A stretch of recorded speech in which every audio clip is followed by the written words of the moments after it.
이런 사연은 들어보기만 했지 제가 풀게 될 거라는 생각은 한 번도 하지 않았는데 최근에 통쾌했던 일이 하나 있어서 다른 분들께도 제 이야기를 해보고자 이렇게 사연을 정리해 봅니다. 참고로 막장 중에 막장을 달리는 집안의 이야기가 있기 때문에 혈압 높으신 분들은 들으시는 데 주의하시면 좋을 것 같아요. 저는 어렸을 때부터 성질 한번 괄괄하다는 소리를 끊임없이 들었습니다. 여자는 자고로 참하고 조심해야지 라는 것과는 정반대되도록 행동하는 것이 바로 저였죠. 부모님은 아휴 얘가 나중에 커서 어쩌려고 이러노 하며 혀를 끌끌 찼고 학창시절 친구들 중 남자애들은 제가 반에 나타나면 쉽사리 다가오지도 못할 정도였습니다. 아마 제가 요즘 시대에 태어났다면 그냥 기가 센 흔한 여자 중 한 명이지 않았을까요? 아무튼 워낙 어지간한 남자보다도 더 세게 살아오다 보니까 사실 주변에 사람이 많던 것은 아니었지만 그럼에도 불구하고 그럭저럭 친구도 사귀며 연애도 곧잘 해왔죠. 특히 지금 남편과는 제가 고등학생 때 처음으로 만나게 되었는데 제 성격 탓인지 첫 만남도 무척 웃겼어요. 당시 남편은 저보다도 왜소한 덩치였고 너무 조용하게 지내는지라 알게 모르게 반에서 조금 노는 애들에게 무시를 당하는 편이었는데 어느 날은 날라리들이 제 남편 자리에서 삥이라도 뜯는 것처럼 행동하길래 제가 다가가서는 야, 너네 뭐하냐? 라고 화를 내고는 복도를 지나가던 선생님을 불러와서 크게 혼을 내준 적이 있었어요. 남편은 저에게 고맙다고 인사를 했고 그때가 저와 남편의 첫 만남이나 다름없었습니다. 그 사건 이후 저희는 친구로서 꽤 친하게 지냈고 저보다 약한 남편을 위해 제가 교복 마이를 벗어준 적도 있었고 겨울에 담요를 두르고 있다가도 남편이 추워하면 제 담요를 건네줄 정도로 친근하게 굴었습니다. 지금 생각해보면 남녀가 뒤바뀌었다고 생각이 들 만한 행동이지만 그때는 저나 남편이나 그런 행동이 전혀 어색하다고 보지 않았습니다. 지금에 와서야 가끔 남편이 그때 이야기를 하며 참 쪽팔린 과거였지 라고 머리를 극적이는 정도죠. 저희가 연인 사이가 된 것은 고등학교 2학년 때였습니다. 신기하게도 분명 고등학교 1학년 때는 제가 더 컸는데 남편은 늦게 자라는 편인지 고등학교 2학년이 되니 저보다 머리가 조금 더 위에 있을 정도로 무척이나 컸어요. 그 모습을 보니까 기분이 오묘하더라고요. 언제까지 제가 지켜줘야 하는 사람이라고 생각을 했는데 키도 큰데다가 살도 좀 붙은 모습을 보니 처음으로 보호받을 수 있을 것 같다라는 느낌이 들었죠. 고등학교 2학년에 새 학기가 시작하고 얼마 지나지 않아서 남편은 저에게 작년부터 좋아해왔어. 우리 사귀자. 라며 고백을 해왔고 저는 흔쾌히 이를 받아들였습니다. 남편과는 연애만 거의 13년을 했기에 서로의 가족들에 대해서는 모르는 게 없었어요. 특히나 저는 남편의 형제 중 유일한 딸이자 늦둥이 막내였던 아가씨와 유독 친하게 지냈죠. 아가씨가 걸음마도 서툴 적부터 봐왔기 때문에 사실상 나이로는 불가능할지라도 마음만큼은 제가 낳아서 기른 거라고 봐도 무방할 정도였습니다. 어린아이가 하루하루 갈수록 이렇게 날이 다르게 쑥쑥 큰다는 것도 아가씨를 보며 알았고 제가 학교를 다닐 적만 해도 후줄근해 보여 입기 싫었던 교복이 사실 그 나이 때 아이들에게 무척이나 잘 어울리고 그 자체만으로도 예뻐 보인다는 건 역시 아가씨를 보며 알았습니다. 아가씨는 저와 15살이나 차이가 났기에 가끔 시어머니와 시아버지가 바쁘다고 하시면 제가 남편을 따라가서 남편네 집에 들러 아가씨와 놀아주는 날도 엄청 많았습니다. 사실 저는 어린아이들을 그렇게 좋아하지 않았죠. 저에게도 동생이 하나 있는데 동생이 워낙 말썽을 부리고 소리만 빽빽 지르는 녀석이었던지라 자연스레 애들이라면 학을 떼게 되더라고요. 하지만 아가씨만큼은 너무도 사랑했습니다. 어쩜 그렇게 얌전하고 착한 짓만 하는지. 어릴 때도 어지간해서는 눈물 한 방울 안 흘리던 의젓한 아가씨는 나중에 초등학교, 중학교에 가서는 어버이날 카네이션을 만들며 제 것까지 가져와 가슴에 달아주기도 하고 제 생일이라고 얼마 안 되는 용돈을 모아 케이크를 사서는 남편과 함께 깜짝 파티를 해주기도 했습니다. 솔직한 말로 제 친동생보다 아가씨를 더욱 아낀다고 할 정도로 아가씨는 그만큼 누구에게나 사랑받을 만한 인품을 갖추고 있었어요. 생판 남인 제게도 아가씨가 그런 존재였는데 남편네 집에서는 당연히 더했죠. 시어머니는 딸을 낳고 싶었지만 아들만 연속으로 3번을 낳았고 마지막이라고 다짐한 임신에서 드디어 아가씨가 나온 것이었어요. 그런 상황에서 어떻게 아가씨가 사랑을 받지 않을 수가 있겠어요? 남편네 집은 정말 온 가족이 아가씨 바보였습니다. 남편과 사귀면서는 저 역시 그 아가씨 바보 대열에 끼어들게 됐지만요. 올케 언니, 내일도 놀러 올 거예요? 하나 기억에 남는 아가씨 일화가 있는데 바로 아가씨가 저와 남편이 결혼하기 전에 저를 올케 언니라고 불렀던 것입니다. 아가씨가 초등학생이고 저와 남편이 대학 졸업을 한 뒤 취직 준비를 하고 있을 때 아가씨는 내심 제가 자신의 큰오빠인 남편과 결혼을 하기를 바랐나 봐요. 그러면서 시부모님에게 큰오빠 아내는 어떻게 불러요? 라고 물었고 시부모님이 올케 언니라고 부르면 된다고 알려주자 그 길로 바로 남편 방에서 놀고 있던 제게 와서는 저렇게 이야기를 한 것이죠. 너무 귀여워서 볼에 뽀뽀를 수백 번 날렸습니다. 남편이 말리지 않았으면 아마 그날 아가씨 볼은 제가 다 뜯어먹었을걸요? 아무튼 이렇게 사랑스럽고 귀여운 아가씨와의 관계는 제가 남편과 결혼을 하고 나서 더욱 돈독해졌습니다. 당시 다른 도련님들은 이미 결혼을 다 한 뒤 각자 살고 있었고 시댁에는 시부모님, 남편, 그리고 아가씨만 있었는데 제가 남편과 결혼을 하고 난 뒤 시부모님은 한 1년 정도만 같이 사는 건 어떠니? 라고 제의해 주셨고 저는 신혼집도 좋지만 시부모님, 특히나 아가씨와 함께 지내는 건 역시 나쁘지 않았기에 분가는 나중에 하기로 하고 시댁에 들어와서 신혼생활을 시작했습니다. 제가 아무리 자주 놀러 온다고 해도 다른 집에 살 때는 당연히 못 보는 날도 있었지만 한 집에 살게 되니 정말 매분 매초 아가씨와 함께 있을 수 있었죠. 보통 어릴 때는 순진하고 순박하더라도 나중에 크면 성격이 변하는 경우가 있는데 아가씨는 어릴 때부터 참으로 한결같았습니다.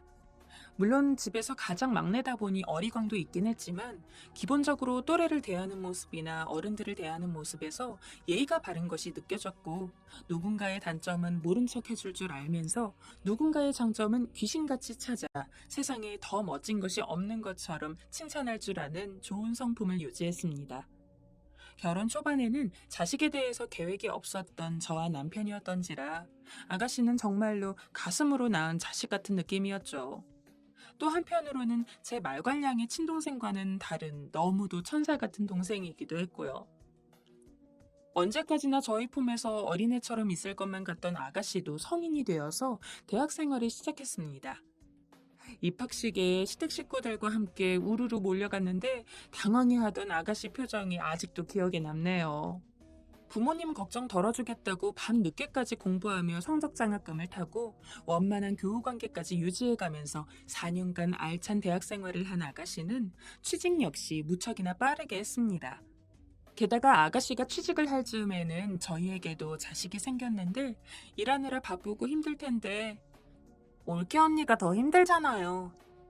라며 뭐라도 거두려고 팔 걷어붙이고 나서는 아가씨 덕분에 제 육아는 그렇게 힘들지도 않았습니다.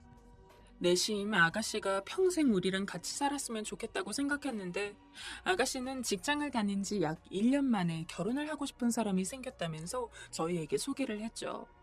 솔직히 전 아가씨의 남편이 될 사람, 즉 시매부가 그리 탐탁치 않았습니다. 늘 성실하고 미래를 세울 줄 아는 아가씨에 비해 어딘가 어리벙벙해 보이고 뭐 잘난 것도 하나 없어 보이는 사람이었거든요. 하지만 아가씨가 너무 좋아했기 때문에 저희는 아가씨의 판단을 믿고 그대로 결혼을 허락했습니다. 기저귀도 못 대고 있을 때 처음 만났는데 벌써 이렇게 커서 시집을 간다니 제 감회가 다 새롭더라고요. 드레스를 입고 있는 아가씨를 보며 시어머니에게 농담처럼 아가씨가 시집가는 걸 보니 제 자식이 시집가는 느낌이에요. 라고 말했고 시어머니는 호호 웃으면서 아유 우리 딸은 엄마가 2명이네 라며 똑같이 농담으로 받아쳐 주셨죠. 아무튼 저희는 아가씨가 영원히 행복한 결혼 생활을 보내기를 바라는 마음으로 온갖 선물을 다 했습니다. 저와 남편은 아가씨가 신혼여행 갔을 때 돈 걱정 없이 뭐든 마음껏 사라고 환전한 달러를 각자 500달러씩 쥐어줬죠. 아가씨가 너무 많다며 손사래를 쳤지만 우리 아가씨 결혼인데 어떻게 그냥 넘어가요? 라고 말하며 남편이랑 같이 쓰지 말고 꼭 아가씨 혼자만 써야 해요. 라며 거의 억지로 도합 1000달러를 손에 들려보냈습니다. 아가씨는 신혼여행을 가서도 저희에게 꾸준히 연락을 했어요. 남편과 결혼하고 나서부터 시부모님, 남편, 도련님들, 그리고 아가씨가 들어가 있는 단톡방에 저도 들어가게 되면서 평소에 별일이 없을 때도 시시콜콜한 이야기들을 나누고는 했는데 아가씨는 무려 미국에 가 있다 보니까 자기 눈에 예쁘고 멋진 것들이 보일 때마다 사진을 찍어서 저희 단톡방에 올리더라고요. 그리고 중간중간 꽃이나 화려한 액세서리, 옷 등을 보면 같이 찍어서는 이 옷 엄마가 입으면 너무 이쁠 것 같아요. 올케 언니랑 잘 어울릴 것 같은데 이거 사갈게요. 등등 본인 신혼여행인지 우리 선물 사주러 가는 여행인지 구분이 안 갈 정도였죠. 멀리 떨어져 있어도 가족 생각하는 마음이 예쁜 아가씨였기 때문에 카톡이 시도 때도 없이 울려도 그저 즐거워서 하나하나 다 확인하며 답장을 보냈습니다. 그렇게 짧고도 긴 아가씨의 신혼여행이 끝나고 본격적인 신혼생활이 시작되었죠. 저도 그렇고 다른 도련님들과 시부모님 모두 아가씨가 세상에서 제일 행복하게 결혼 생활을 즐길 거라고 생각했어요. 그렇게 원하는 결혼이기도 했고 아가씨 성품이라면 누구에게 미움받을 일도 없으니 그저 꽃길만이 펼쳐져 있을 것 같았죠. 하지만 이런 굳건한 믿음이 무색하게도 아가씨는 절대로 받아서는 안 될 대접을 본인 시댁에서 받고 있었습니다. 그 사건이 생기게 된 것은 명절이 계기였습니다.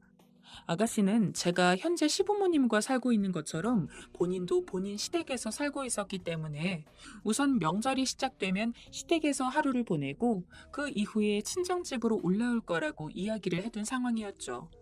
그래서 저희는 명절을 앞두고 아가씨가 올 것을 대비해서 미리미리 전도 부쳐두고 아가씨 좋아하는 음식들도 만들어두는 등 만반의 준비를 했어요. 그리고 당일 아침에 아가씨가 한다는 전화를 기다렸습니다. 하지만 아침 10시가 되고 11시가 되어도 아가씨는 도통 전화를 걸지 않았어요. 무슨 일이 있나 싶어서 제가 5번은 넘게 더 전화를 걸었을 때야 아가씨는 간신히 전화를 받더니 올케 언니, 죄송해요. 제가 조금 있다가 다시 연락드릴게요. 라며 거의 5초도 안 돼서 전화를 끊었습니다. 그런데 어쩐지 그 목소리에 울음기가 섞인 것 같아서 저는 아가씨, 혹시 울어요? 울고 있으면 무슨 일인지 말 좀 해줘요. 내가 전화 걸 테니까. 라고 메시지를 보내고는 다시 아가씨가 받을 때까지 끈질기게 전화를 걸었습니다. 여러 차례의 시도 끝에 전화를 받은 아가씨는 연신 코를 훌쩍이면서 올케 언니 라는 한마디를 꺼내고는 다른 말은 꺼내지도 못한 채 엉엉 울었죠. 아가씨와 20년이 넘게 알고 지냈지만 이렇게까지 서럽도록 우는 것은 처음이라 너무 놀란 저는 아가씨 왜 그래요? 왜? 무슨 일인지 말 좀 해봐요. 라며 달랬고 한참 동안 울던 아가씨는 제가 계속해서 다독이자 천천히 이야기를 꺼냈습니다. 알고 보니 시댁 식구들이 결혼하고 첫 명절인데 이 바쁜 와중에 무슨 친정을 가냐면서 엄청 힐난을 한 것도 모자라 아가씨가 하루는 들리기로 이미 약속을 해서 다녀와야 할 것 같아요. 죄송해요, 어머님. 이라며 꿋꿋이 친정을 들릴 것을 주장하자 그 시어머니라는 작자가 이래서 못 배운 집안이랑은 상종을 하면 안 된다니까? 라며 아가씨에게 다들리게 험담을 했다고 하더군요. 그의 아가씨는 조용히 자기 남편을 데리고 방에 들어가서는 당신도 나 친정 하루 다녀오기로 한 거 알잖아. 당신이 어머님 좀 설득시켜주면 안 돼? 라고 부탁을 했으나 심해부는 그냥 이번에만 우리 집에 계속 있으면 되잖아. 친정 그거 뭐 평생 못 가는 것도 아니고. 우리 엄마 말 좀 들어. 라며 오히려 아가씨에게 핍박을 주었다고 합니다. 그리고 자기 편은 한 명도 없고 구박만 받고 일만 하고 있다고 하는데 우라가 치밀어 오르더라고요. 저희가 아가씨를 아끼는 만큼 아가씨도 저희를 아끼기에 명절 오기 한 달 전부터 아가씨는 저희 단톡방에 얼른 명절이 왔으면 좋겠다면서 빨리 부모님도 보고 싶고 오빠들도 보고 싶고 올케 언니도 보고 싶다며 노래를 부르던 사람이었어요. 저희 보는 걸 그렇게 기대하던 아가씨인데 미리 약속까지 해두었던 것을 시댁 때문에 방해받았을 뿐만 아니라 안 들어도 될 모진 말까지 듣고 만 것이죠. 아가씨가 운 것도 자기 욕하는 건 괜찮은데 괜히 자기 때문에 다른 가족들까지 욕먹는 게 너무 슬프고 서러웠다고 했습니다. 나이 먹고 성질 죽이면서 살고 있었는데 애지중지 지내온 아가씨가 그따위 취급을 받았다는 이야기를 들으니 쌍욕이 절로 나왔죠. 차마 아가씨 앞에서 욕은 못하는지라 간신히 참고 아가씨에게는 우리 곧 가니까 기다려요 한마디만 남긴 뒤 전화를 끊었습니다. 그리고 아직 도착하지 않은 도련님들을 제외하고 시어머니, 시아버지, 그리고 남편을 거실에 모아놓은 뒤 방금 아가씨와의 전화 내용을 자세하게 설명했죠. 아버님, 그리고 당신은 저랑 같이 아가씨 데리러 가요. 이따가 아가씨 데려오기 전에 연락드릴게요, 어머님. 도련님들 오시면 저희 아가씨 데리러 갔다고 말씀 좀 해주세요. 어디 마음에도 안 드는 것들을 우리 딸이 좋아한다는 이유 하나만으로 큰맘 먹고 결혼시켜놨더니 주제도 모르고 날뛰어? 그래, 애들 오면 다 이야기해두마. 남편이 모는 차를 타고 차 안에서 아가씨 시댁을 연신 씹어대며 2시간이라는 거리를 씩씩대며 찾아갔습니다. 평소 같았으면 당연히 아가씨 시댁에게 방문할 거라고 연락을 줬겠지만 상황이 이렇게까지 치달은 만큼 그 사람들한테 취할 예의는 없었어요. 저와 남편 그리고 시아버님이 아가씨 시댁에 쳐들어가서 초인종이 터져라 누르자 나가요! 라고 말하는 아가씨 목소리와 함께 문이 열렸죠. 당시 풍경을 한마디로 이야기해볼까요? 그냥 가관이었습니다. 아가씨 시부모님 되는 양반들 그리고 심해부까지 거실에 옹기종기 모여서 아가씨가 깎은 것으로 추정이 되는 과일 접시를 가운데 두고 포크질을 하고 있었으며 그 사이에 껴있어도 모자랄 아가씨는 기름때가 잔뜩 낀 앞치마를 메고서 머리조차 제대로 묶지 못한 후줄근한 모습으로 저희를 맞이했죠. 어머, 연락도 없이 어쩐 일이세요? 아가씨만 일 잔뜩 시킨 채로 살판난 꼴을 해놓고는 아무런 죄책감을 느끼지 못하는 듯 아가씨네 시어머니가 저희를 보며 인사했습니다. 그에 저는 인사는 받지도 않고 아가씨가 메고 있던 앞치마를 목에서 빼어 바닥에 던져놓은 뒤 아가씨 방인 것으로 보이는 곳에 들어가서 핸드폰이랑 지갑, 겉옷 같은 걸 대강 챙겨서 나왔습니다. 아가씨, 핸드폰 지갑 챙기고 얼른 옷 입어요. 집에 가야죠. 그리고 여보, 우리 아가씨 여기서 더 안 살 거니까 방에 들어가서 아가씨 짐 좀 대충 정리해주라. 내가 들어갔던 저 방이야. 알았어. 결혼한 지 무슨 10년이 지난 것도 아니고 이제 갓 1년이 될까 말까 한 집안에서 며느리를 이따위로 부리는 것을 보면 뻔했죠. 저도 시부모님도 남편도 이런 집에서 아가씨를 살게 할 생각은 눈꼽만큼도 없었습니다. 저희 가족이 모두 인사는 안 하고 아가씨 데리고 나갈 채비만 하니까 아가씨네 시아버지가 벌떡 일어나더니 예의 없게 이게 무슨 짓입니까? 하고 소리를 치더라고요. 거기서 저희 시아버지가 그 사돈 어른이 우리 집안을 욕하면서 우리 딸까지 면박졌다는 소리 듣고 왔어. 뭐 불만입니까? 남의 집 귀한 자식 데려갔으면 잘해줘야지. 지금 진짜 예의 없는 게 누군지 몰라서 이러는 겁니까? 라며 맞대응을 했죠. 그 와중에 남편은 아가씨 짐을 대강 가방에 넣어놓은 뒤 나왔고 저는 빨리 나가요 아가씨 라며 아가씨를 데리고 밖으로 나서려 했습니다. 하지만 그쪽 식구들도 어지간히 화가 났는지 아가씨 시어머니가 내게 와서는 갑자기 쳐들어와서 이게 무슨 행패야? 라며 제 머리채를 잡았습니다. 그때부터는 이판사판이었죠. 어른들을 공경하라고 배워왔지만 어른답지 않은 어른까지 고려할 필요는 없다고 배운 저였기에 제 머리채를 잡아챈 아가씨 시어머니의 뺨을 찰지게 때렸습니다. 그리고 같이 머리채를 잡고 왁 소리를 질렀죠. 그만하세요 제발.